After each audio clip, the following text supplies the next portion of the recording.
So let's talk about this. Chis Escudero leak, flood control, project anomalies. Nakakabingi ang sobrang katahimikan ni Chis Escudero. Sobrang ingay niya pagdating sa issue ng iba. Ay papagtanggol niya yung iba pero ang sarili niya hindi niya may pagtanggol. Maraming mga katanungan sa kanya about sa insertion. Yes, insertion. Pagdating sa ingay ng iba, ang ingay-ingay niya, yaw-yaw dito, yaw-yaw doon.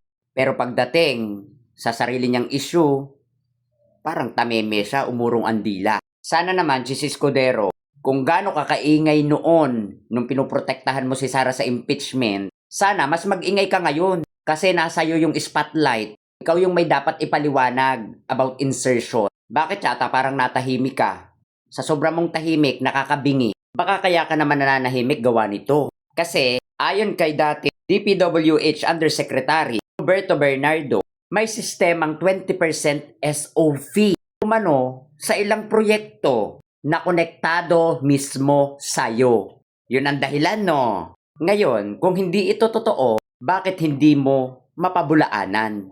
Sa pamamagitan ng record at ng mga dokumento, bakit yata nananahimik ka? At hindi mo maidepensa ang iyong sarili? 142 million insertion nung ikaw ang Senate President.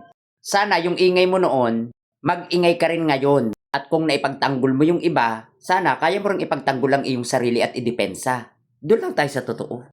Hindi ito chika-chika lang, hindi ito chismis-chismis lang. Ipagtanggol mo naman ang sarili mo. Kasi yung pananahimik mo parang sumasalamin na totoo. Pero saan napunta? Diba?